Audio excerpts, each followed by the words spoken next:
Hello friends, ஒரு ராகி களி recipe பார்க்கலாமா? நான் இன்றைக்கி ஒரு கப் ராகி மாவு எடுத்திருக்கேன். எந்த கப்பில் மாவு எடுக்கிறீங்களோ அதே கப் அளவுக்கு 1.5 கப் தண்ணி ஊற்றிக்கலாம். கூடவே கொஞ்சமாக உப்பு, எண்ணெய் ஊற்றி நல்லா தண்ணியை கொதிக்க விடுங்க. தண்ணி நல்லா கொதித்ததுக்கப்புறம் இந்த ஒரு கப் ராகி மாவு போட்டு ஒரு 5 மினிட்ஸ் கிளறாமல் அப்படியே மூடி வச்சுருங்க. திருப்பியே எடுத்து பார்த்திங்கன்னா ராகி நல்லா தண்ணியில் ஊறி வெந்திருக்கும். இப்போ கைவிடாமல் நல்லா கிளறி விட்டுக்கலாம்.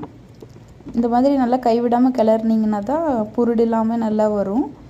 ஸோ இது ஒரு பிளேட்டுக்கு மாற்றி சூடாக இருக்கும் கொஞ்சமாக தண்ணி தொட்டு நல்லா இழுத்து பிசைஞ்சுக்கோங்க. நல்லா உருண்டை கன்சிஸ்டன்சிக்கு நல்லா வந்துடும். இதே மாதிரி நான் இருக்கிற மிச்சமாவையும் உருண்டை பிடிச்சிக்கிறேன். நான் இன்றைக்கி இதுக்கு சைட் டிஷ் பார்த்திங்கன்னா வேச்சக்கொட்டி பருப்பு தான் செஞ்சுருக்கேன். இந்த மாதிரி ரொம்ப ஸ்பைசியான பருப்பு வச்சு சாப்பிட்டா ரொம்பவே சூப்பராக இருக்கும். கண்டிப்பாக இந்த ரெசிபி ட்ரை பண்ணி பாருங்கள்.